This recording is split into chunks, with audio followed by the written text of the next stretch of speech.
On va reprendre le Télim 6. On avait vu donc, les deux Télim au départ sont des Télim d'introduction. Ensuite, ce que j'ai essayé de montrer, c'est que les Télim qui suivent, 3, 4, 5, on a fait la semaine dernière, enfin la fois dernière, sont des Télim qui tournent autour de la question du tsar, de l'ennemi. Et il y a différentes façons de présenter ça. On a David qui est tout à fait insensible parce qu'il n'a aucune inquiétude, il a confiance en Dieu et il dort tranquille. D'accord et puis, on voit que ça évolue d'un télim à l'autre et que pour la même la relation ennemie, les réactions de David ne sont pas nécessairement du même ordre. On va arriver au télim 6, vous allez voir comment cette fois-ci ça change vraiment. C'est un télim qui est assez court, que tous les jours quasiment quand il y a Tachanoun. Dans le Tachanoun, ils font matin et l'après-midi également, donc à Shachrit et à Mincha. C'est une personne que je trouve assez fort. Donc, encore une fois, on va le voir. David est très blessé. Et ce qui est difficile parfois à saisir, c'est les transitions. Dans Télim, c'est très souvent le cas. C'est-à-dire, on arrive à comprendre un verset, le verset, on trouve parfois très joli, très beau, il dit très bien des choses que nous, on peut ressentir. On ne voit pas trop le lien entre un verset et le suivant, ou bien il manque quelque chose, on sent qu'il y a un ensemble d'idées dont on voit mal quelle est la cohérence. Donc ici, on va le trouver dans ce Télim, un exemple que je suis en train de vous dire. Une fois de plus, c'est un rapport aux ennemis, et ça va nous servir vraiment de comparaison, d'opposition avec ce qu'on a vu précédemment. Donc la matière Vingyod, la chimie, je ne traduis pas, en tout cas, il y a plusieurs expressions. C'est un anatéar, c'est pour les néglinotes, c'est chez Minit, on suppose que c'est une gamme de 8 notes, n'importe. Mismor. Donc c'est un mismor de David. On y va. Hachem. Al bafechat ochicheni, de al bachamatechat yasereni. Hachem. Be'apechat, donc par ta colère, j'inverse la syntaxe ici, al tochicheni. Donc la forme habituelle, ce serait ça. La négation, on la colle au verbe d'habitude. Que dans ta colère, ne me réprimande pas. Al be'apechat ochicheni, ce qui donne, non pas par ta colère, ne me réprimande. Si je devais traduire un peu de manière un peu littérale. Ce qui fait que la négation, elle est plus que la réprimande. Vous suivez bien. Al be'apechat ochicheni. Soit avec ta colère que tu me réprimandes, même si ça donne évidemment ne me réprimande pas par ta colère. Ve'al bachamatecha, on reprend la même chose, soit dans ton courroux, je ne sais pas, peut traduire autre chose. C'est beaucoup plus fort. Et le moussard, en hébreu, dans la Tanakh, ça veut dire châtiment, la punition. Donc, presque l'épreuve. Ne me réprimande pas par ta colère, ne me châtie pas par ton courroux. D'accord? Mais ici, on dit deux fois la même chose avec des synonymes. Évidemment qu'il y a plein de nuances, on fait exprès qu'il y ait des nuances, évidemment. Ce n'était pas juste qu'on a un dictionnaire des synonymes et puis qu'on colle les choses. On voit bien que la première partie, le deuxième est beaucoup plus fort que le premier. Que dans ta colère et que dans ton courroux, ce schéma, c'est beaucoup plus fort, ne viens pas me faire souffrir. Roneli Hachem. Et à l'inverse, on pourrait dire Roneli et fais-moi grâce et pitié de moi, qui umlal ani. C'est quelque chose de très affaibli. Quelqu'un qui est victime souvent d'une très grande souffrance. Si j'ai une traduction qui va bien, qui est être abattu.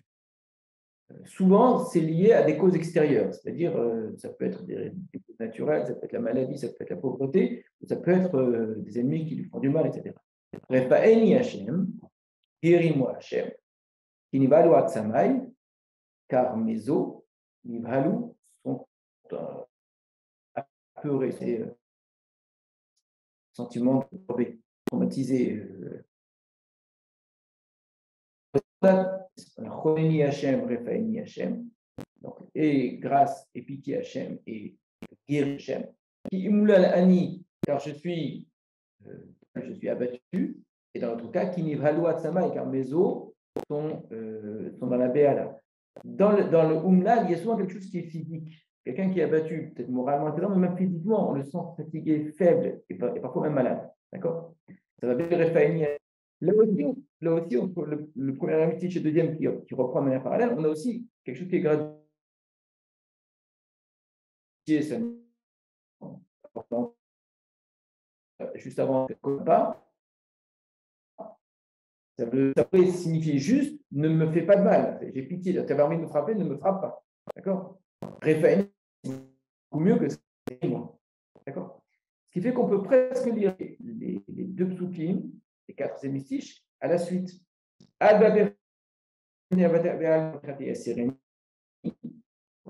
colère ne me réprimande pas, dans ton cou ne me fait pas souffrir, mais à l'inverse. Et pitié, Hachem, car en fait, je suis umlan.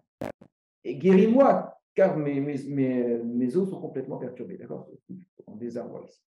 Vénachi, ma personne, pas du tout mon âme, mais être son âme, c'est la personne, mon être, avoir un sens qui est un peu spirituel, mon être, Ivhala Meod, et le même racine, Behala, et entièrement, mes os sont troublés, moi, personne n'est troublé, est énormément troublé. Une question, on va essayer de comprendre le sens. Et toi, Hachem, jusqu'à quand?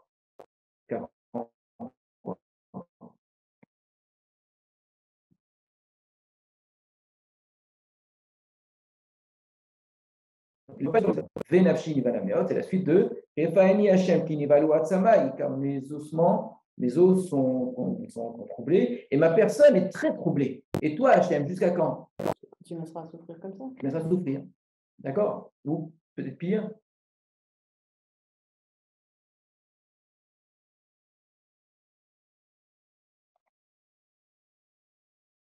Qu'est-ce qui est la cause de la souffrance, de la béala, du trouble de cette personne-là? Ah, là, c'est la colère. A priori, au départ, il s'inquiète de la colère d'Hachem. C'est la colère d'Hachem qui lui fait peur, qu'il craint. D'accord? Ne me réprimande pas, ça veut clairement dire de me punir pour des choses que j'ai pu faire. La colère, tu vas me faire souffrir, etc. Au contraire, et pitié, Hachem, guéris-moi, d'accord? Mais de qui, de quoi? De ce que tu m'affliges d'une certaine façon. Et mon âme, alors, Hachem, ça suffit, Al-Matai. Première lecture, d'accord? Chouva Hachem, reviens Hachem, Khaletsa Nafshi, sauve ma personne. Donc on avait Koneni, on avait Refaeni, on a Khaletsa. Hoshieni, Khaletsa, comment est-ce qu'on peut traduire Khaletsa? Un commando vient sortir, il y a un extirpé, Khaletsa. Délivré ici, mais c'est vraiment le Khaletsa Nashi, ça veut dire sauver la personne au dernier moment tout avant qu'elle ne meure. Quoi. Hoshieni, il sauve moi, c'est pas l'otage. Leman Chazdecha, pour ta bonté. Alors, le Leman, il va falloir comprendre. C'est attendu par ta bonté, grâce à ta bonté, etc. Au nom de ta bonté. Mais là, c'est pour ta bonté. Qui est Mamavet Zichrecha. Car dans la mort, il n'y a pas de punir. Ishol Miyodela, et dans le Sheol, dans la Bible, qui, en un nouveau parallélisme, En Mamavet Zichrecha, Bishol Miyodela. La mort, il n'y a pas de souvenir de savoir, il n'y a pas de souvenir d'Hachem à la mort.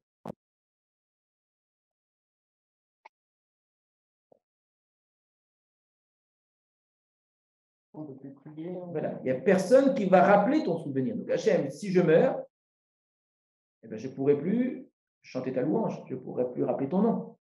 Donc, El Mamavet Zichrecha. Donc, si tu me laisses mourir, quelque part, c'est toi qui vas perdre.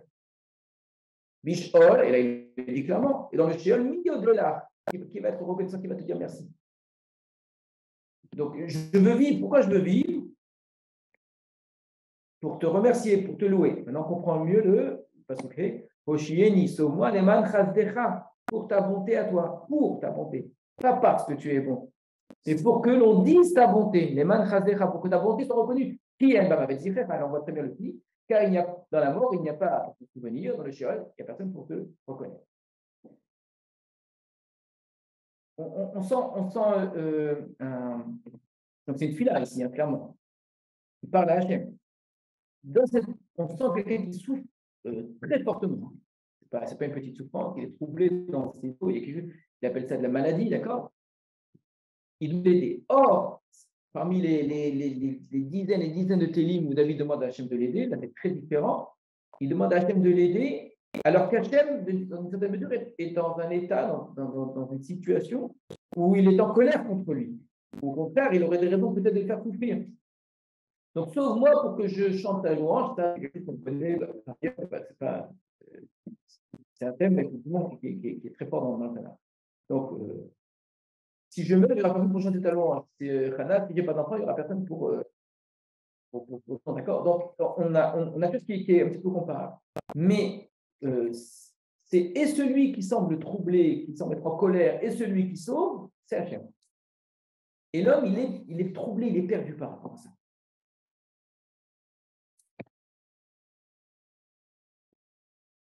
Donc, on va dire ça pour qu'on ait en tête. Parce que là, c'est clair qu'on est toujours dans la même. Là, on n'a pas de rupture. D'un coup, une idée qui nous apparaît complètement. C'est une idée qui est un peu complexe, mais on sent bien que c'est la même chose. Hachem, Hachem, que ce ne soit pas par ta colère que tu me réprimandes, que ce ne soit pas par ton courroux que tu me fais souffrir. J'ai fait exprès de traduire le al, la négation, avec le verbe. Prenez-ni Hachem. Et à l'inverse, Hachem, ne soit pas d'après ta colère, etc. Prenez-ni. Que tu aies pitié de moi, qui umlal ani. Car je suis vraiment très affaibli. Je suis dans une situation vraiment de très grande difficulté. Refaïni Hachem, guéris-moi Hachem, qui n'y va loin de Samaï, car mes os sont complètement abattus. En désordre, mes os sont troublés. Mais Hachem est entièrement abattu. Jusqu'à quand? Jusqu'à quand on a dit? Jusqu'à quand? Tu dans le ça y est, j'ai peur de cette colère, ça suffit. Shouva Hachem revient à Hachem, maintenant, on va réfléchir à ce lien entre Admatai et Shouva. On a dit Admatai jusqu'à quand? D'après ce qu'on a compris avant, ça veut dire jusqu'à quand tu pourras me punir, d'accord?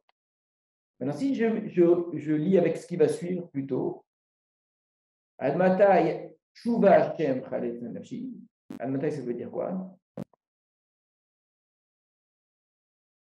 Jusqu'à quand tu seras loin de moi? Voilà. Alors, jusqu'à quand tu ne seras plus là? Donc, on sent qu'il y a un lien entre David et Hachem, un lien qui était très positif. Ils étaient ensemble, d'accord? Et ce lien a été rompu. Et David subit à ce moment-là quelque chose qui s'exprime comme une forme de colère d'Hachem. Quelque chose qui le fait souffrir énormément, d'accord? Il est abattu, il est troublé, etc.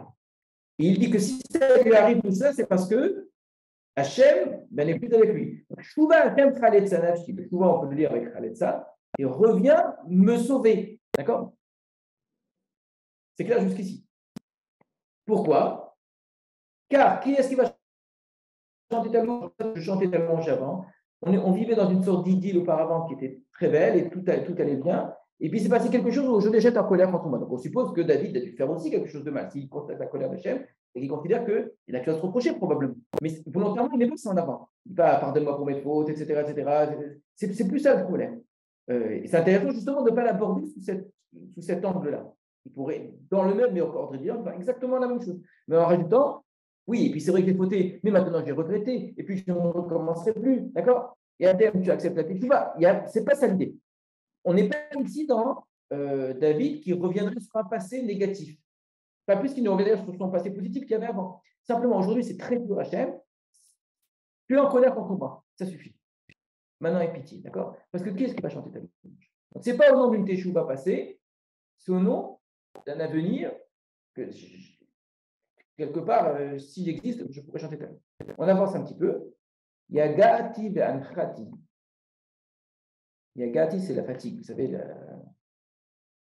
j'ai peiné. Ils ont traduit ici, c'est juste, je me suis exténué. Non, Yagati ou Matsati. Matsati, c'est j'ai trouvé. C'est Yagati be'anhati. J'ai je me suis fatigué dans la anacha. Anacha, c'est voilà, le soupir, le gémissement. Je me suis exténué en gémissement. Ce n'est pas juste de gémir. À force de gémir, je suis fatigué. Asre bechol laïla, l'isrot. Nager. Ouais. Je nage chaque nuit. C'est quoi je nage?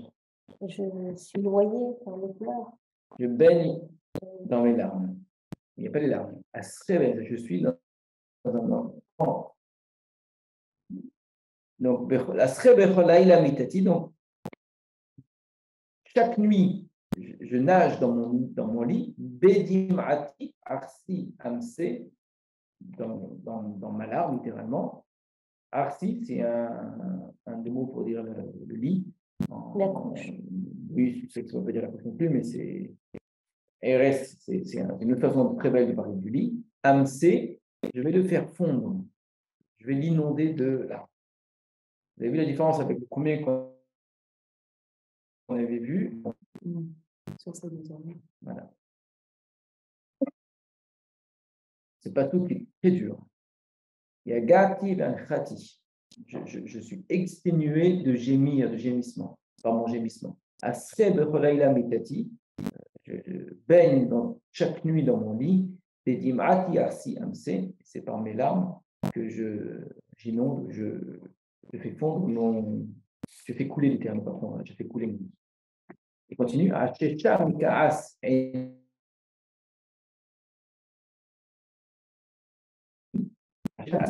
s'est affaiblie.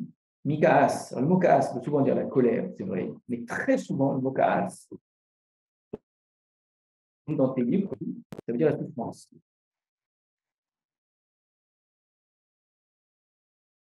Ou le chagrin, c'est la traduction qui est donnée ici. Il est écrit dans le Pirkei Avot qu'on ne doit pas consoler quelqu'un, Beshat Kaaso. Ce n'est pas au moment de sa colère, c'est au moment de sa douleur. C'est vrai aussi que quand quelqu'un est en colère, c'est au moment de le calmer. D'accord? Donc, Athénie. Donc, mon œil, à force de pleurer, d'avoir mal de toute la vie, et finit par être affaibli. On ne peut pas dire ne calme pas quelqu'un dans sa colère. Si, aussi, j'ai dit ça aussi, bon. Mais d'habitude, en fait, le mot cas, c'est même dans la peine. Quand quelqu'un a peine. C'est pas pour le deuil, je pense. Si, c'est pour le deuil. C'est pour ça qu'il dit c'est un qui arrive, il ne va pas y parler tout de suite. Donc, associé au deuil, on voit bien que le cas ne veut pas dire colère. Et la colère, elle est une forme de grande douleur. Quand quelqu'un a colère, c'est qu'il s'est senti attaqué. Mais en réalité, le moka, c'est ce sentiment de douleur. Ateka de Chol Sorerai. Ateka, on suppose, c'est du mot atik. Et ni mon œil. Mon œil s'est affaibli à cause de la douleur. Ateka, alors on suppose, hein, c'est vraiment aussi que atik, c'est quelque chose qui est ancien. Donc elle s'est affaiblie. Ateka, mon œil a vieilli, il voit moins bien. À cause de tous mes ennemis. Alors, jusqu'à Afrika Mekas Eni, c'était la suite logique du Pasuk Zain. Yagati Ban Khati. Vraiment, c'est la suite, donc c'est les pleurs, le gémissement, le lit qui est plein de larmes, et l'œil qui est en train de s'affaiblir. Ateka encore, d'accord, qui en plus vieillit. Et le Pasuk Zain et le Pasuk Kret, si j'oublie les deux derniers mots, Bechol sur les rails, fait très bien suite à tout ce qui précède, parce que après avoir dit à Hachem, je souffre, etc., et Hachem, s'il te plaît, maintenant, et pitié, il exprime cette douleur. Remarquez quand même aucun problème, le Bab, le Zaïn et le début du Khet à la suite, parce qu'on reste dans l'idée de quelqu'un qui souffre et qui dit que sa colère, sa peine, elle vient d'Hachem. Malgré tout, on avait commencé par Hachem, on avait fini par Hachem. Il avait déjà dit qu'il souffrait. Ça, c'était au milieu. Au début, il avait dit à Hachem, quand ta colère ne me fait pas souffrir, aie pitié de moi, guéris-moi de manière à que je te reconnaisse. Ça apparaissait comme la fin d'une idée. Pour revenir et dire à nouveau, en fait, je pleure et je gémis et je souffre. Donc, c'est sensible que, pourquoi je redis ça, des mots encore plus durs. Tu as dit, Nafshin Irhala Meod, la personne était très, très troublée, mes ossements, etc. Et une fois que tu as dit ça, tu as dit, dans la mort, tu as exprimé que tu es tellement malade que tu peux mourir et qu'il ne faut pas que tu meurs. Ça y est, tu as tout dit. Pourquoi tu reviens et tu dis, tu sais quoi, dans les gémissements, je pleure, etc. Non, bien que ça appartienne lexical, ce qui précède, au thème précédent, c'est quand même étonnant qu'ils reviennent sur une idée qui a déjà été prise.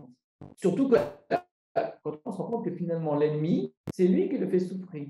Ateka bechol sorerai. Pourquoi je pleure? Je pleure de tous mes ennemis. Il n'y en a pas un.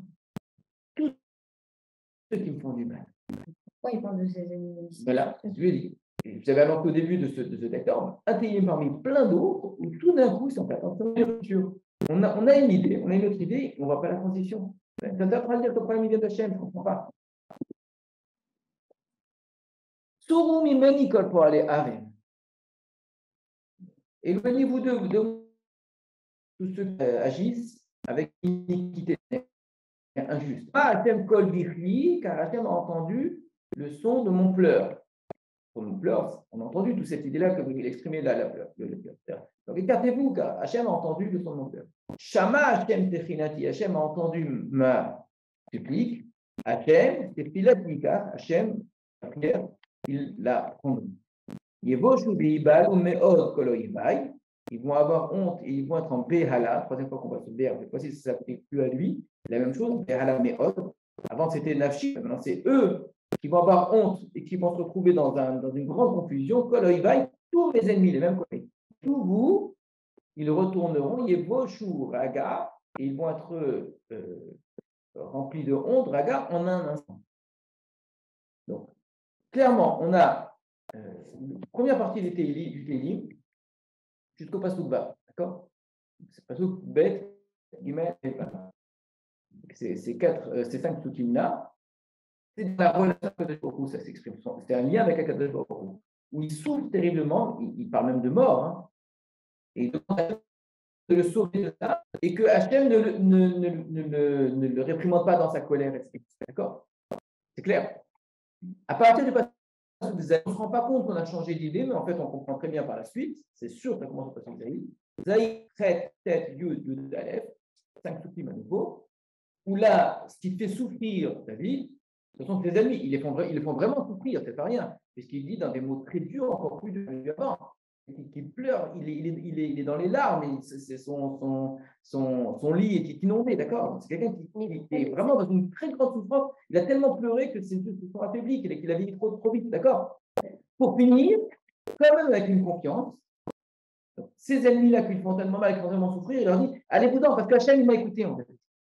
D'accord? Bien. Le Zayin, il peut aussi aller avec ce qu'il y a avant, parce qu'il dit Bishol, milieu des lards. Oui, on a dit.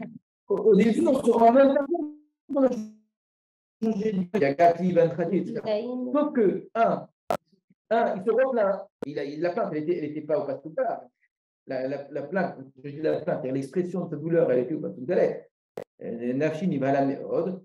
Gimel Dalet, Roninian Goulani, Refainian Emmanuel Atzama, Nafshi ni Bahala Meod, j'aurais pu rajouter, il y a Gati, Ben Tradi, Mitati, etc. D'accord?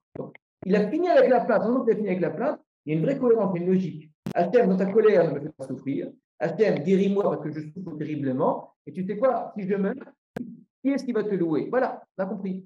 Et là, il revient, il dit, et je pleure, et je pleure. Sauf que quand je pleure, il dit clairement, pourquoi je pleure? C'est quoi tout d'un coup.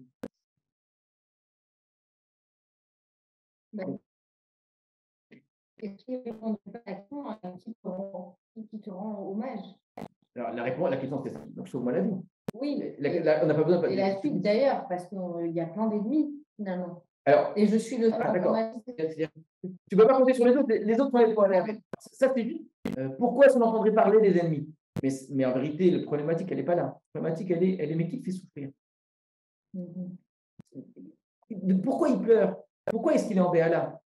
Dans le début des Télim, 5 points Psukim, c'est lié à Hachem. Les 5 suivants, ce sont les ennemis, il le montre très bien. Et alors, il en sort rassuré. Donc, ça aurait pu être 2 Télim différents, tellement les idées sont différentes. Là, c'est quelqu'un qui parle à Kadosh Baruch Hu, qui dit j'ai fait une bêtise. Alors, il ne le dit même pas qu'il a fait une bêtise. Il dit Hachem, je subis ta colère, ça suffit. Ça suffit. Hachem, d'accord, ça suffit maintenant. Hachem, moi parce que j'ai envie de dire ta louange. Voilà, c'est un Télim. Je trouve tout ce que me font mes ennemis, j'en peux plus, j'ai les larmes, etc. Et j'ai confiance en Hachem qui va me sauver, d'accord? Sauf que le lien, il existe entre la première partie et la deuxième partie. C'est laquelle? Confiance? Non, La confiance, ça ne suffit pas. Il y a un vrai lien dans les mots. Ce qui s'applique à lui au départ, qu'il est dans une Behala, il dit que une Behala Meod, il utilise des termes qui s'appliquaient à sa situation. Narkin à la fin, que Veibahalou Meod Koloïvaï. D'accord? D'accord? Donc, il y a quelque chose qu'il subit. Alors, au début, il subit ça, la Kadosh Baruch Hu, et il dit c'est eux qui finiront par subir ça. Et puis, il dit ça, a tellement entendu ma techina. C'est quoi ta techina?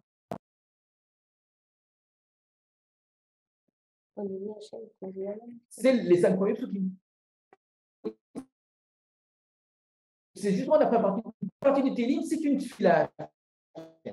La deuxième partie du Télim, c'est comment est-ce qu'il décrit cette situation par rapport à comment est-ce qu'il souffre. Mais en disant ça, il dit, et après il écoutait la quelle tefila, c'est qu'il a fait au début. Donc, ce qui veut dire que pour la même situation, il subit la même chose, il exprime cette situation comme étant la colère d'Hachem, qui le fait souffrir lui, qui ne le lâche pas, qui ne le guérit pas, il a besoin d'Hachem, ça suffit, d'accord? Il dit pour mes amis qui me font souffrir. C'est pas écrit exactement cette tefila. Lui, il en est assuré. Vous avez tout à fait raison. Il ne le dit même pas, il dit je suis sûr que ça va se passer comme ça. Et là, voilà, ça c'est un exemple, mais ça, cet exemple, vous en aurez plein, où un élément du texte manque. C'est fait exprès. On est dans de la poésie. Il y a une fille là où on voit à quel point il paraît être en désarroi, mais quand il est face à ses ennemis, il est persuadé qu'en fait, Hachem, il écoutait cette fille-là. Donc, comment est-ce que. C'est très, très bien construit en fait, comme si on saisit bien les idées. On écoute une fille là de David à Kadosh Baruch Hu. Ensuite, on écoute les pleurs de David. Les pleurs, vraiment, c'est dur, hein, d'un homme qui n'arrive même plus à dormir, qui souffre terriblement par rapport à ses ennemis. Et tout d'un coup, il nous dit, vous savez, la fille-là que j'ai faite au début, je sais qu'Hachem, il l'a écouté. J'en suis sûr. C'est eux qui vont finir par payer. Maintenant, je reviens à ma question. Alors, finalement, la même situation, elle est à la fois l'œuvre d'Hachem et l'œuvre de ses ennemis. Donc, comment est-ce qu'on comprend ça? Alors, qui le fait souffrir finalement? Pourquoi est-ce qu'il pleure? C'est Hachem qui a envoyé des ennemis. La première explication, c'est ça, effectivement. Première explication, il sait que ce sont des ennemis qui le font souffrir. Il en est persuadé. D'accord? Il le voit, il dit du mal de lui, il l'attaque, etc. Il le poursuit, il veut le tuer, il prend la guerre, et plein de choses. Mais lui, il interprète ça comme étant quoi? La colère d'Hachem. C'est-à-dire, si ça m'arrive, la colère d'Hachem. Où est-ce que nous, on a vu ça dans les mots? Rappelez-vous, c'est David a dit ça, explicitement. À la fin de Sefer Shmuel, quand Mimel Guerra vient l'insulter, il dit à Hachem, c'est Hachem qui lui a dit de faire ça. Donc, il a fait ça comme étant la colère d'Hachem. Donc, alors, je subis, je dis rien. Il y a un moment, ça suffit, il va me tuer. Donc, et au moment où il dit ça, au moment où il dit, et Hachem, Admata et jusqu'à quand? Donc, il dit, c'est sûr qu'Hachem va écouter. Il ne va pas laisser faire une chose. Et c'est eux qui vont finir par payer. Donc, les ennemis l'ont amené à une telle souffrance où il a besoin d'exprimer sa douleur. Il dit Hachem, je sais que ça vient de toi, je sais que tout ce qui m'arrive, ça vient de toi. Et donc, je te demande de me sortir de ça. Le fait de le dire, le simple fait de le dire, c'est s'assurer qu'elle nous va faire. C'est une première chose. Deuxième chose qu'on pourrait dire, c'est dire que les malheurs qui lui a des ennemis sont interprétés par David comme étant la colère d'Hachem. S'ils sont capables de faire une chose pareille, c'est la colère d'Hachem. Alors, ça aurait été plus simple, mais ce que je vous dis là, ce n'est pas du tout un argument pour ne pas accepter cette interprétation, mais vraiment pas du tout, ça vaut zéro en termes de contradiction, parce que justement, la poésie ne respecte pas les règles habituelles de la logique. Mais en prose, ça aurait été plus simple de mettre dans l'autre sens combien il souffre de ses ennemis, et de parler à Hachem, et de dire Hachem, dans ta colère, voilà, un petit peu comme ils sont de chez Memel Guéra, qui etc. D'accord? Mais ce n'est pas parce que ça ne respecte pas cet ordre-là que ce n'est pas comme ça qu'il faut comprendre le Télim du tout. D'accord? Je dis juste que c'est vrai que si ça avait été dans le temps, ça aurait été encore plus simple de comprendre cette façon-là. Une autre façon de comprendre, la question encore une fois qui est, alors c'est Hachem qui la douleur vient d'Hachem ou la douleur vient des ennemis. Deuxième chose, il s'agit de deux choses différentes. Comme première réponse, c'est la même chose en vérité. Deuxième explication, sont deux choses. Hachem, dans cette colère, il souffre la maladie, par exemple. Il est très malade. On sent que c'est quelqu'un qui dit guéris-moi. Donc, il est très malade. Et comment réagissent les ennemis de David, qui existaient déjà auparavant, quand lui est très malade, pour lui faire du mal? Donc, toi, Hachem, tu vas respecter l'ordre, cette fois-ci, du Télim. tu me fais souffrir, etc. Et moi, je dis à Hachem, c'est pas possible une chose pareille. Et eux, pendant ce temps-là, qu'est-ce qu'ils disent? Ils commencent à se préparer. Et moi, je pleure, je pleure, je pleure. Pourquoi? Parce que j'attends que tu me sauves et tu ne me sauves pas. Et tout le temps que toi, tu ne me sauves pas, que tu ne reviens pas, Chouba Hachem, et que je suis malade et malade, les ennemis, ils profitent pour me faire du mal parce qu'ils savent que je suis là. Donc, imaginez-vous un homme qui n'est pas en situation de pouvoir se défendre et qui sont tout dans un système politique, qui vont profiter pour faire toutes sortes de choses, voler, prendre la place de certaines personnes. Et moi, je suis là faible, etc., en train de subir ta colère, par contre, de régler tes pensées. Eh bien, je suis sûr qu'Hachem t'écoutera, ma fille. Et que finalement, c'est eux qui finiront par payer. Parce que je ne me laisse pas avec les laisse pas. C'est l'argument que mon chef aussi a employé. Tu ne veux pas les exterminer pour dire les peuples. Ouais, exactement, c'est une très très bonne comparaison. Voilà, qui est du même type. Exactement, ça c'est une très bonne comparaison. Je n'avais pas pensé à ça. Où Moshe, il y a une relation personnelle et spécifique d'Hachem à Israël, d'une part, mais que tu règles tes comptes avec l'âme Israël ici, mais les autres après, ils vont en profiter. Ça, tu ne peux pas laisser faire. Donc, première explication, c'est que c'est la même chose. C'est-à-dire, il nous arrive un malheur, et on sait que ce malheur, c'est ça la colère d'Hachem. Deuxième explication, on a un malheur qui nous vient d'Hachem, et clairement d'Hachem, et les ennemis sont là pour. Et ça me fait encore plus pleurer. Et pourquoi je pleure? On a dit pourquoi à nouveau il revient sur les pleurs? Parce que d'abord de la maladie, il y a la colère d'Hachem. Mais ensuite, quand je vois tout ce que les autres font comme méchanceté, que toi tu n'es pas avec moi, tu ne m'aides pas, je pleure tellement, je ne peux plus supporter ça. Donc, il y a un temps où il se sent abandonné à cause de la colère d'Hachem. Alors, je vais peut-être mériter, encore une fois, il ne le raconte même pas. Et quelque part, il ne veut même pas le dire. Ce n'est même pas la question. Ça veut dire, à côté de nous, je suis dans un sentiment d'abandon, et c'est mon sentiment d'abandon, j'avais l'impression que j'allais mourir. Fait que maintenant, je pleure parce que du coup, tu ne m'aides pas. Et les autres, là, mes yeux ne voient plus rien. Toi, tu vas laisser faire. Et tout à coup, sans transition, vraiment, il n'y a rien. Allez, vous-en. C'est sûr qu'il a entendu. D'où est-ce qu'il le sait? Incroyable, d'où est-ce qu'il le sait? De lui-même. C'est cette fille-là elle-même qui lui fait comprendre qu'Hachem a écouté cette fille-là. Je ne sais pas si vous avez compris ce que j'ai en train de dire. C'est-à-dire, quand il a dit ce qu'il a dit, au moment où c'est sorti de sa bouche, il a senti que ce que j'ai dit là, Hachem ne peut pas rester insensé. Mais pourquoi? Parce qu'il y a une prise de conscience? Parce que la verbalisation. Parce que j'ai touché un point qui était peut-être, je ne sais pas, la colère d'Hachem, la douleur, les pleurs, etc., m'ont amené à quelque chose. Là, je sens que j'ai touché une vérité. Et que cette vérité-là, fait qu'Akadourou, c'est sûr qu'il a entendu. Alors, maintenant, je vais revenir au tout début. Vous avez dit la négation, comment est-ce qu'elle est présentée? Il n'y a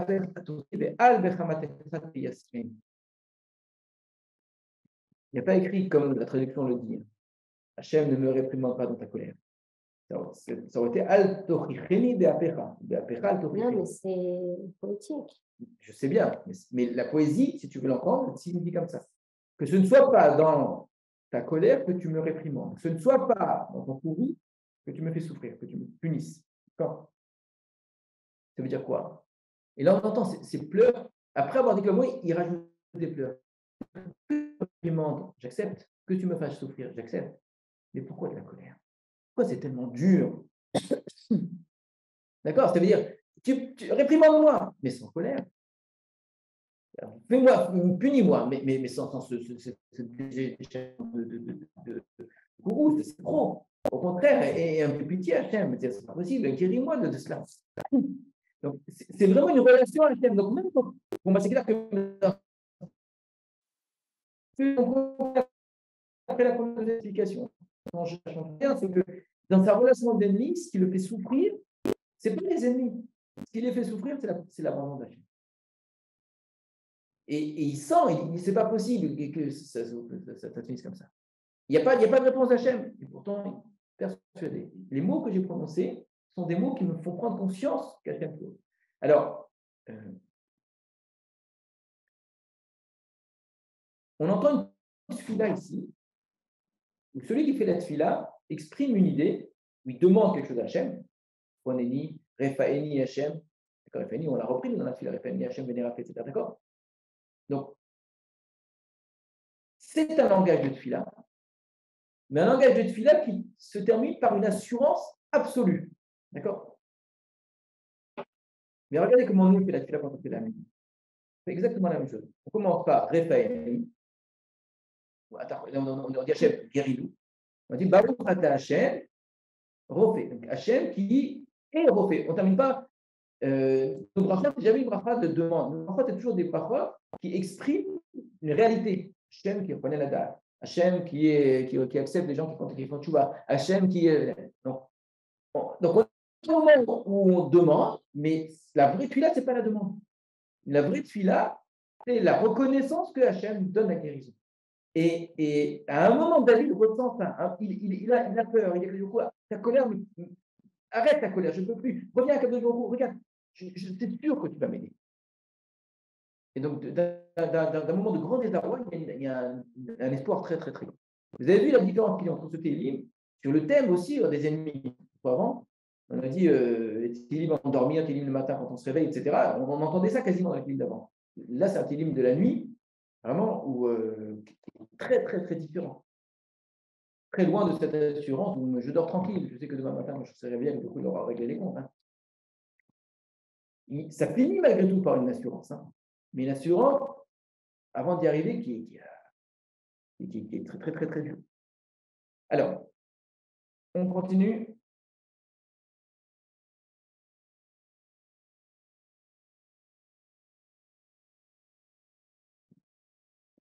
Le télim suivant.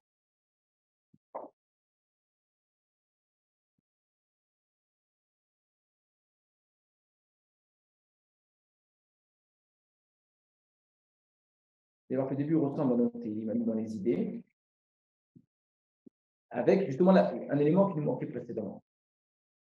Shigayon et David. Shigayon, encore une fois, folie, je ne sais pas comment traduire ça, peut-être, hein, ça se trouve, c'est un peu dans la folie, de David.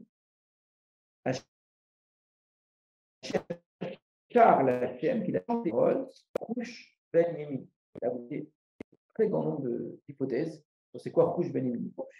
Alors, ça ressemble à Kish, et donc le Midrash va dire c'est Shaoul. Après, c'est une façon de parler de Shaoul. Peut-être, hein, c'est tout à fait possible.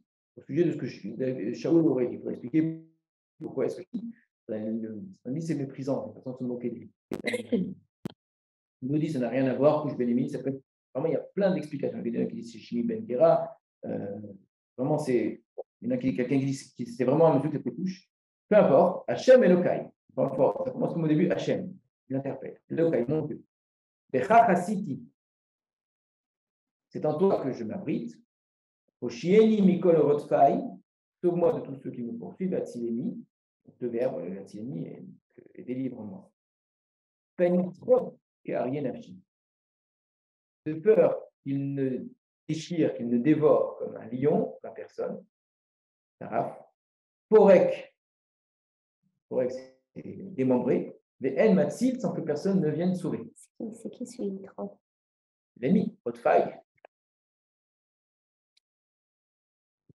Donc, si tu vas me faire, tu vas bien. Colle votre faille de tous mes ennemis, que chacun d'entre eux, s'il m'attrape, il va me mettre en pièces. Hachem Elokai, à nouveau. Imasit Izot. Si j'ai fait ainsi, quoi? Imesh Avel Bechavai. Là, on n'est pas entendu ça dans la reconnaissance que j'avais fait quelque chose de mal. Donc là, on voit très bien le lien que j'ai des ennemis qui me poursuivent et je te demande de me sauver.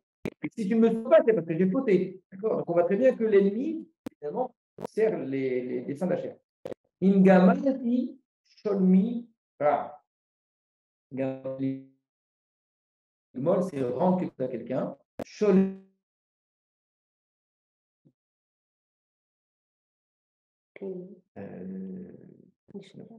De manière certains pourraient expliquer Sholmi, mais c'est Shalom, en rendant à ceux qui recherchent mon Shalom, je leur rends eux du bien, une Gavratira et Sholmi, d'accord? Bachalet Soreri Rekam, ceux qui sont en ferme avec moi, je leur ai fait du mal, une Gamalti Sholmi Ra. Bachalet Soreri Rekam, et que j'ai la chalot, on avait vu juste avant, donc c'est vraiment faire sortir quelqu'un d'un très grand danger, sauver Soreri. Le Tzorer, c'est celui qui vient mon ennemi, voilà. Rekam, vide. Ça veut dire quoi? Alors, la traduction que j'ai ici, c'est si j'ai rendu l'appareil qui m'a fait du mal et dépouillé qui m'a mis en haine sans motif. Alors, Tsoreri Rekam, celui qui est mon ennemi pour rien, Achaletza, pas dans le sens je l'ai sauvé, mais j'ai enlevé tout ce qu'il avait sur lui. J'ai enlevé cette affaire de lui. C'est bizarre comme traduction. Iradof Oyev Nafshi. Ici, à Khalitsa, si on tient l'idée de sauver, comment ça va? La différence, c'est que j'ai sauvé mon ennemi pour rien. Ça veut dire quoi? Mon ennemi qui est ennemi pour moi pour rien, ça, je l'ai sauvé. Alors quoi? C'est quoi la suite? Ingamati Sholmira, si j'ai fait du mal ici. La Khaletsa Toreri Rekam, c'est bizarre. Si j'ai rendu du bien à celui qui m'a fait du mal, Non. Ingamati Ah, Gamati, dire. voilà. Sholmira fait mal. Ça, et que moi je sauverai cet ennemi, Rekam, ça veut dire sans lui. Bon, on va voir après la suite, ça me paraît bizarre. Iradof Oyev et Nafshi. Iradof, c'est un peu que l'ennemi ma personne. Et qu'il m'atteigne et qu'il écrase à la terre ma vie. Bodi, mon honneur, c'est-à-dire ma personne en réalité, et à part Yashken, c'est là, réside dans la poussière pour toujours. Pour reprendre. On a un im et un iradof après. Si j'ai fait telle chose, alors que l'ennemi m'atteigne. Avant, il a dit Hachem, sauve-moi de peur que l'ennemi m'atteigne, parce que s'il m'atteint, il va me prendre, il va me couper en morceaux, etc. D'accord? Maintenant, si j'ai fait quelque chose de mal, on s'attendrait. Alors, effectivement, qu'il m'atteigne. Si j'ai quelque chose à me reprocher, que ça m'atteigne. Ça, c'est du bien.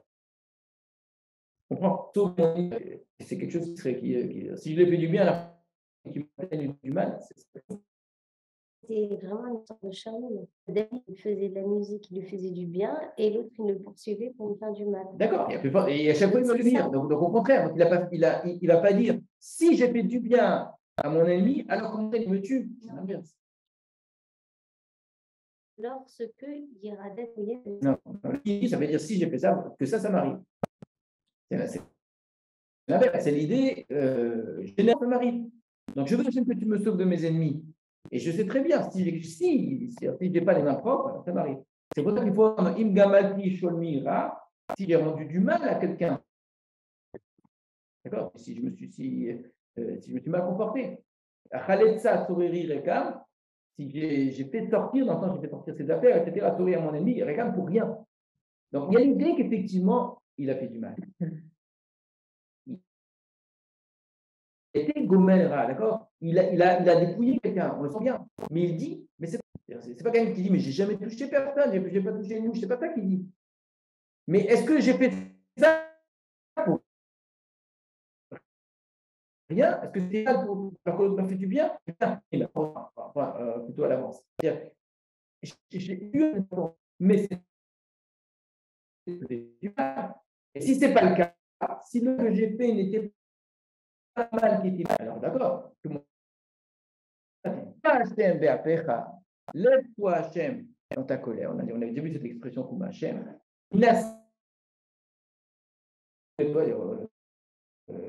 Littéralement, c'est dresse-toi, voilà. Be'avrot tsorerai, Evra, c'est la colère, contre la colère de mes adversaires. Be'oura elai, mishpat tzivita. Oura, réveille vers moi, c'est faire apparaître la justice que tu as ordonnée. Donc, mon ennemi, il est là, lève-toi, Hachem. Dresse-toi contre ta colère et applique le jugement. Une communauté de nations va t'entourer. Et au-dessus d'elle, tu retourneras Marom vers les hauteurs. Là, nouveau, on est complètement parti sur autre chose. On était dans une relation personnelle de David à Hachem, il y a des ennemis qui le poursuivent, il exprime, il a besoin qu'Hachem l'aide, etc. Il lui a demandé de l'aider à la fin, il lui demande de l'aider il a demandé de l'aider au début, il lui demande de l'aider à la fin, Hachem, etc. Et au milieu, en disant bien, si vraiment j'ai mal fait, que ça m'atteigne. Mais non, lève-toi Hachem, il y a une injustice, d'accord. Il passe à une autre idée. Et pourtant, il y a un vav au début.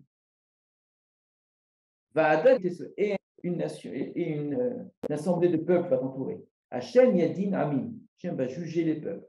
L'idée du jugement est commune dans cette nouvelle idée dans l'idée précédente. L'idée précédente, encore une fois, je reprends, elle est très claire, il y a une vraie cohérence.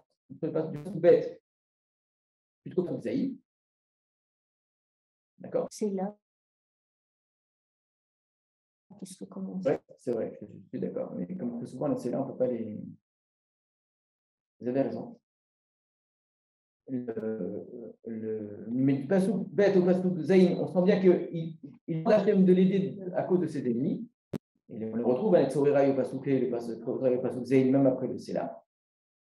Le Passouk Ret, il parle d'autre chose, il parle des ennemis, des nations qui vont entourer Hachem. Le seul lien qui est entre les textes, c'est l'idée de justice. Parce que la manière qu'il a de demander à Hachem de l'aider contre ses ennemis, c'est d'établir la justice. Alors que la manière pour les Léomim, que c'est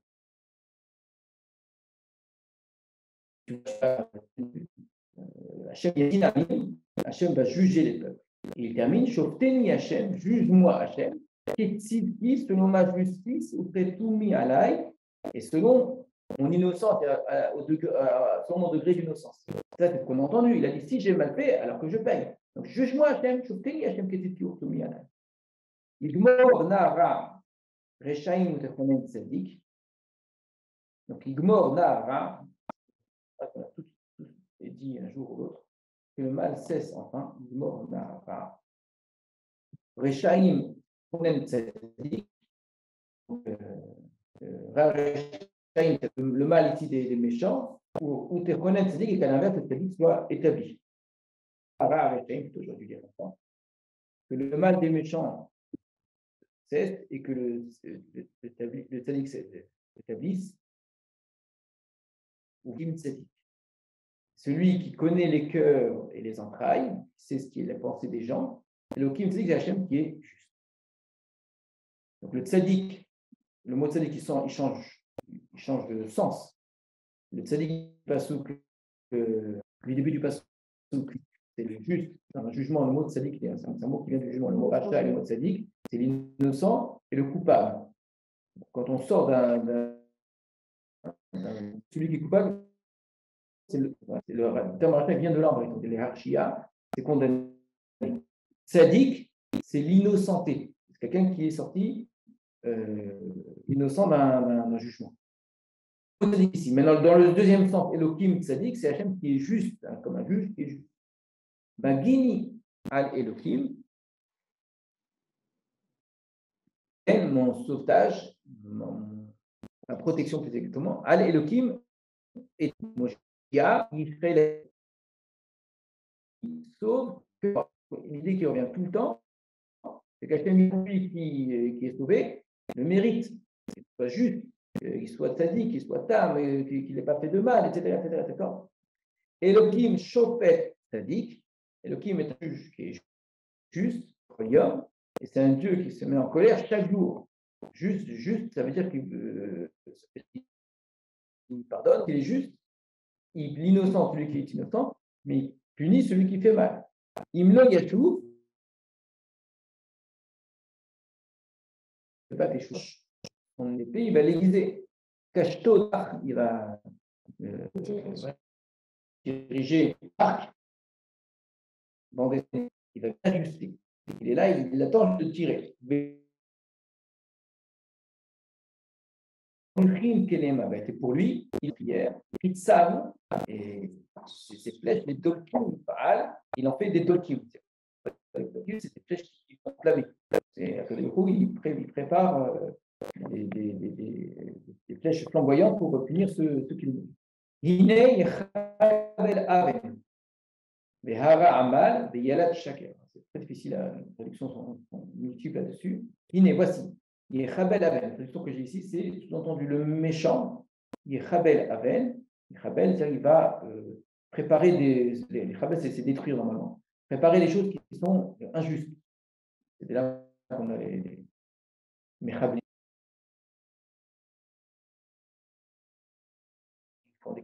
Vehara amal. Hara.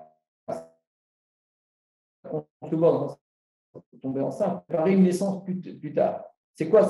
Ils sont enceints de quoi? Ils conçoivent quoi? Amal. Amal, c'est la souffrance. Le Yalad Shaker, et il va donner naissance au.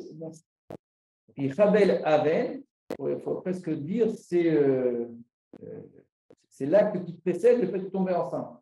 Donc, depuis le départ, ils ont une idée, ils ont envie de faire le mal. Ensuite, ils conçoivent ça comme une femme qui tombe enceinte et que ça grandit en eux, cette idée de faire le mal. Et finalement, voilà, il y a une mensonge qui va naître. Borkara, et finalement, ils vont creuser un puits. Mais Amal, c'est la souffrance. Oui, mais c'est la souffrance qu'on fait subir à l'autre.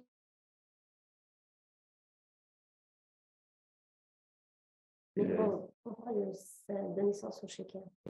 C'est tout ça. Il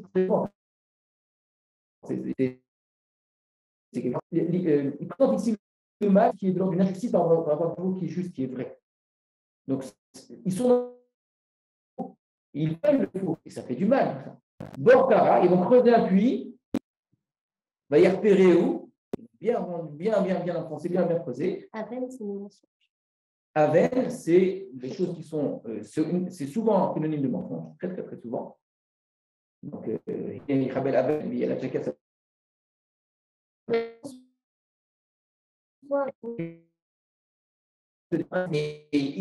ça grandit, voilà, ça va naître. Donc, ils vont creuser un puits, ils vont bien vraiment le rendre profond.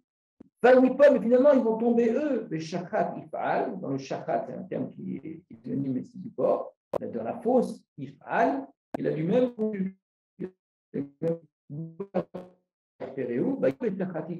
donc, il a creusé ce puits, mais finalement, c'est lui qui est tombé dans cette fosse qu'il a fabriquée.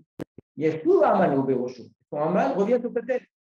Dans le côté c'est tout son crâne, Hamas ou Yeren, son Hamas, violent, Odé Hachem Kitiko, reconnaissant vers Hachem selon sa justice, va Azamera, et je vais chanter, Shem Hachem Elion, le nom qui est très élevé. On ne va pas l'étudier à fond, vous avez bien compris. Il y a énormément d'idées. Pas beaucoup d'idées, mais il y a énormément d'images. Au départ, c'est quelque chose de personnel, les gens me veulent du mal, je m'enfuis, etc. Très bien. Si Hachem j'ai mal fait, que je subisse, je te demande Hachem de te lever contre mes ennemis. Après, il y a très court, les Léoumim, les nations entourent Hachem, il est au-dessus de ça, Hachem il juge les peuples. Juge-moi Hachem. Et en disant juge-moi Hachem, on revient à l'idée qui précédait où il y en a qui veulent lui faire du mal. Et il raconte tout ce qui va lui faire du mal. Et il traverse tout le télim, finalement, c'est la justice. Hachem est juge, Hachem est juge. Ça veut dire qu'il va punir les gens, mais quelque part, attention, quelqu'un qui en appelle à la justice d'Hachem doit faire très attention que lui n'est pas quelque chose à se reprocher. Donc, eux, ils finissent mal, parce que le route est entièrement juste. Mais moi, quand je dis Hachem, je trouve télim, faire attention. Il faut que. Par contre,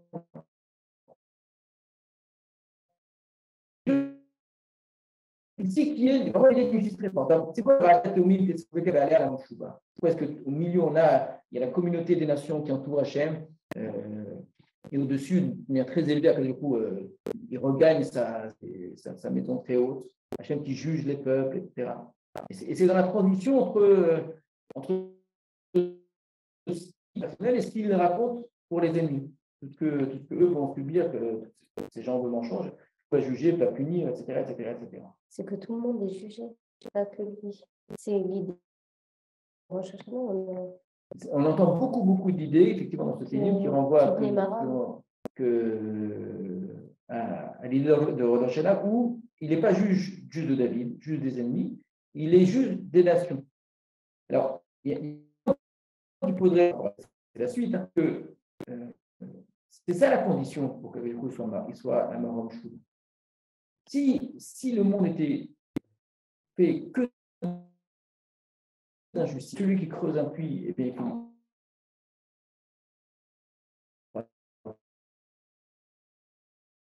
il finit.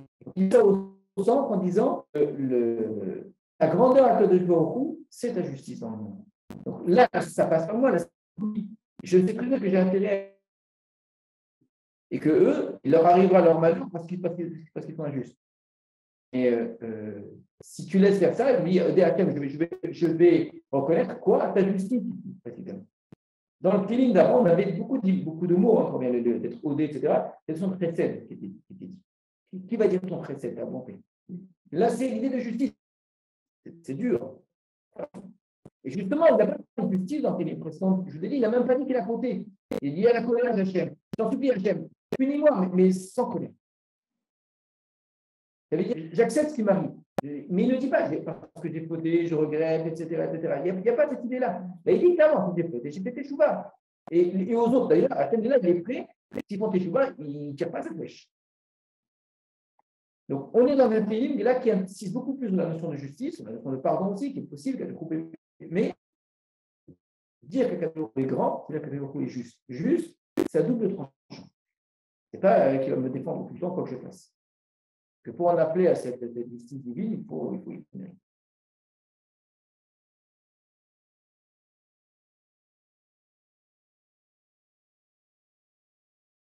Une image complètement différente. Il n'y a pas de souffrance de David tellement, on n'entend pas tellement l'idée qu'il est en souffrance. Il a peur du danger. Ils vont lui courir après, etc. Il n'y a pas non plus l'assurance que tout va très très bien se passer dès le début. D'accord? Il en appelle à la justice d'Hachem.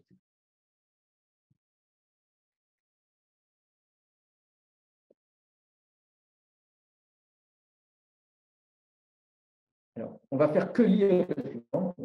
Et là, vous allez voir que le suivant est, pour le coup, très différent de tout ce qu'on a vu jusqu'à maintenant.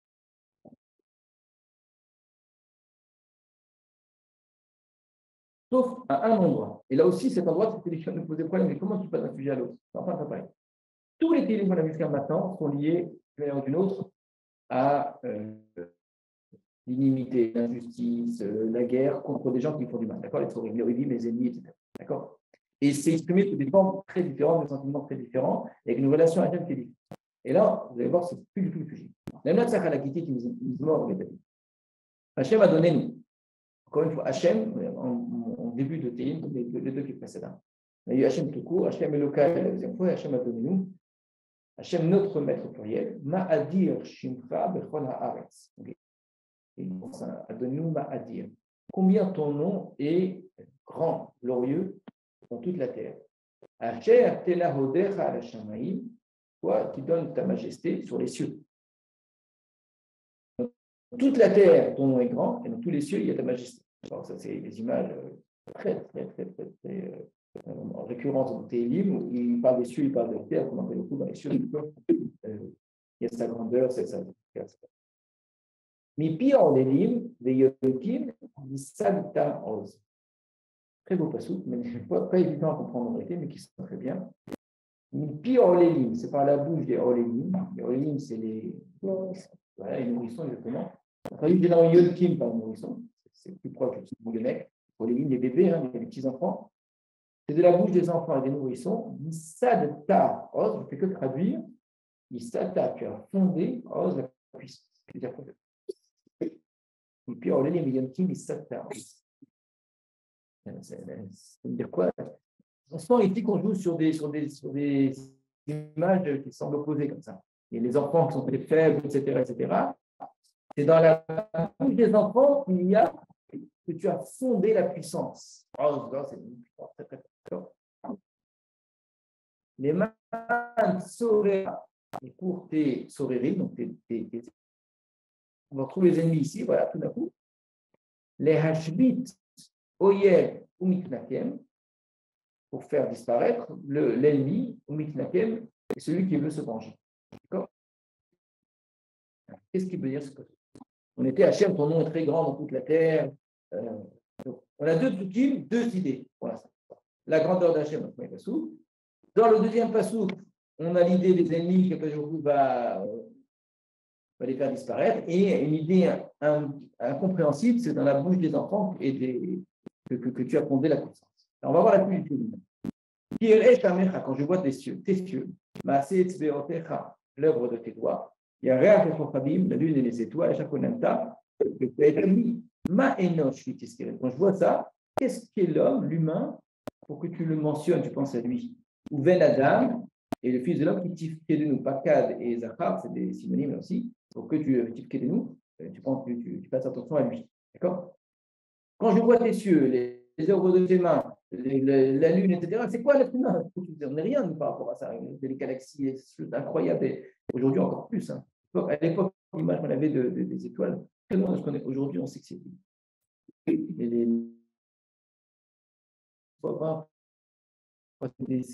Quand on voit tout ça, on n'est même pas une poussière de poussière. Et pourtant, non seulement tu le mentionnes, tu es horaire, tu poquets d'auto, tu l'as fait manquer de peu que d'être comme Dieu. Il est rien et pourtant il est presque Dieu.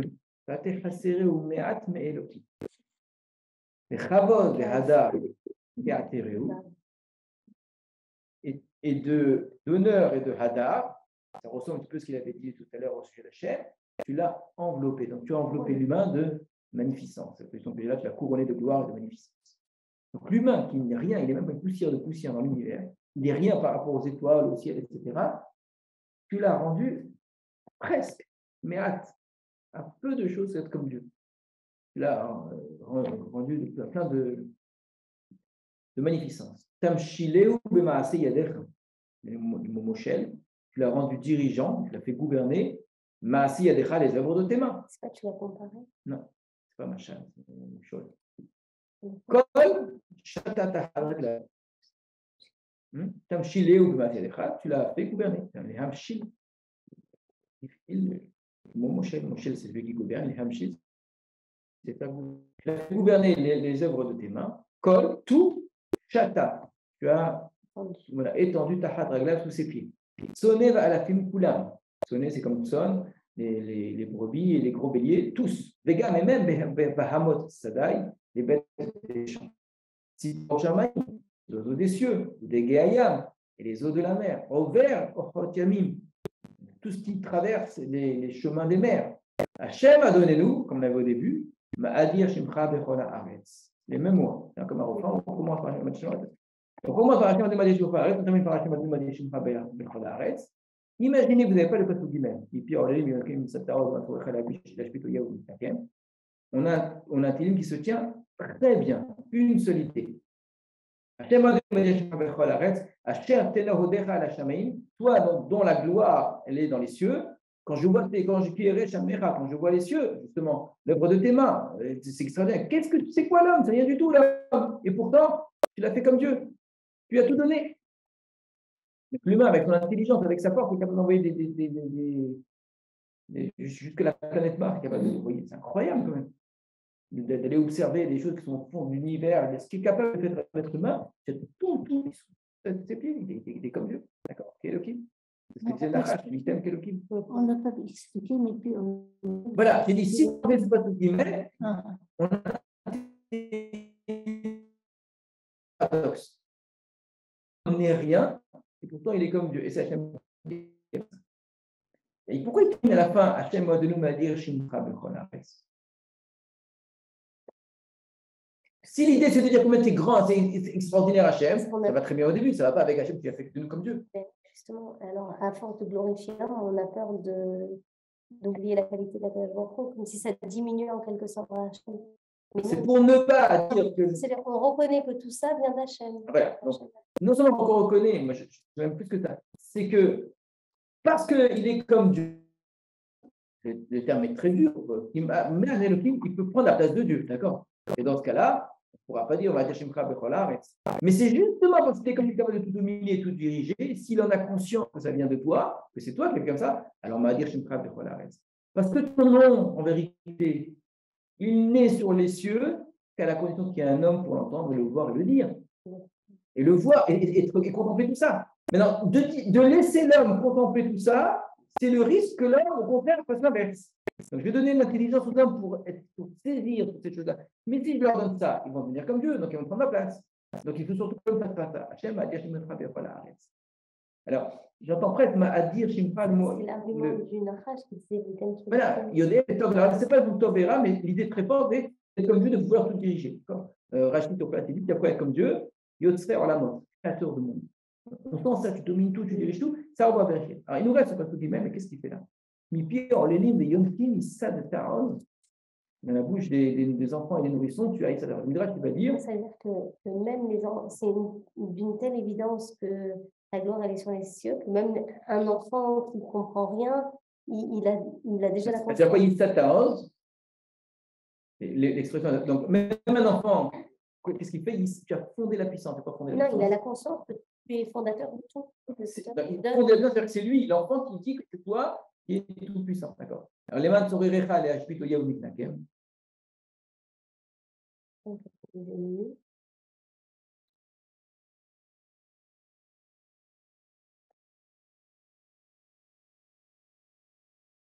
Vraiment, c'est un petit morceau comme ça au milieu du passouk.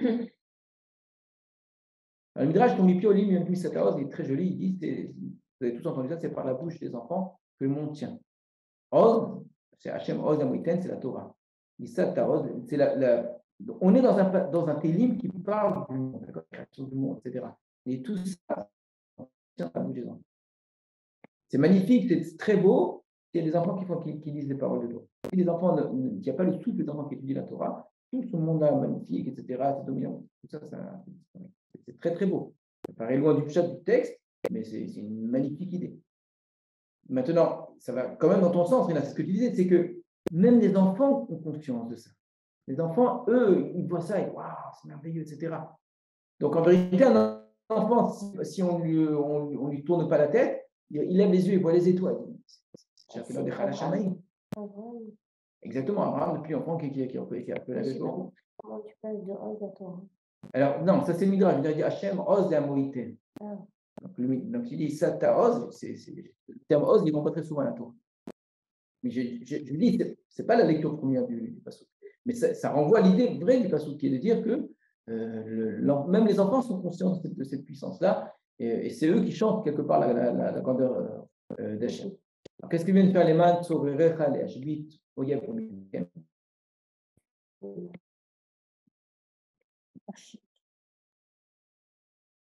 C'est Rashi. On va faire savoir que nous sommes. Relisez bien le Rashi en entier, s'il vous plaît. Le Odia qui amara Anachma. Donc, ce que dit Rashi ici, c'est lié en vérité au sens qui était donné au début du Passouk, qu'on parle des enfants qui chantent la Torah. Mais dans le texte lui-même, où on n'entend pas parler de cette Torah-là, ça paraît difficile de dire. Donc, ce serait par rapport à la volonté de rappeler. On ne parle même pas du Ham Israël là-dedans. De dire qu'on est ton peuple, etc. C'est quand même assez difficile. Alors, moi, le sentiment que j'ai, c'est qu'on a vu plein de formes de relations aux ennemis. Mais des formes qui sont toujours liées à quelque chose que ressent David dans la relation directe aux ennemis. Là, tout d'un coup, il sort complètement de la problématique avec les ennemis. Il l'avait fait dans le livre précédent en disant Hachem a des comptes à régler avec moi. D'accord? Quelques explications à donner, ça reste vrai. C'est que j'ai quelque chose. Et les ennemis peuvent en profiter ou bien les ennemis sont l'expression de colère. Mais là, il fait tout ça. Il a des ennemis qui leur font du mal, qui lui font du mal, etc. Mais regarde les cieux. Le monde est très beau. La puissance d'Hachem, elle est incroyable. Ce n'est pas de la justice. Ce n'est pas on est dans le monde du bien et du mal. Ce n'est pas le traité d'Hachem auquel j'appelle, etc. Mais waouh, c'est extraordinaire ça. C'est quelque chose qui est. Lorsqu'on vit une persécution, on est enfermé dans notre persécution, on est incapable de lever les yeux, de voir que les autres chantent, que le monde est beau, que les étoiles continuent à briller. et qui a une puissance, il y a une force, une grandeur d'Akadosh Baruch Hu qui n'a rien à voir avec tout ce qu'on a dit auparavant, qui n'est pas mon Dieu de justice, ou mon Dieu qui me protège, ou mon Dieu qui me fait du bien, etc. Ça n'en fait pas, tout ça c'est aussi vrai. Mais Akadosh Baruch Hu, il n'est pas que dans la relation à toi, il est dans une relation au monde entier. Et j'ai presque envie de dire que Mipio Alim Yonkim Isatao, c'est pas que les enfants ils chantent la grandeur d'Hachem. Les Yonkim, ils chantent rien du tout. Ils voient rien, ils sont en train d'allaiter. Mais ça, c'est la grandeur. Ça, c'est un oh. Quand je vois des bébés comme ça balbutier ou que je vois les cieux, mais c'est extraordinaire. Il y a quelque chose de merveilleux là-dedans. Et ça me suffit, les H8. Vous voyez, quand je vois ça, les amis, pour moi, j'ai l'impression que c'est vide. Et comment tu rentres les mains sur le enfant? Les mains, quand je mets face, le mot les mains, on a du mal à comprendre ce que c'est pas pour. C'est bizarre le pour, c'est pour tes ennemis. Donc quand je vois que Hachem, etc., que la bouche des enfants est puissante, les mains, quand je suis face aux ennemis, en relation avec ces ennemis-là, tout ça, les HB, ça fait disparaître. C'est quoi, Umitz? C'est la même chose, c'est le Oyag, celui qui attend quelqu'un de te venger. Donc la grandeur d'un Akadosh elle est tellement grande en puissance, on n'est plus dans la vérité contre le mensonge, la justice contre l'injustice, le bien. C'est même pas ça. Ceux-là, ils veulent faire du mal, mais ils sont rien. Ils sont rien du tout. La grandeur d'Akadosh et la grandeur de l'homme qui va avec, c'est pourquoi en fait. Voilà, on va s'arrêter là. À très bientôt.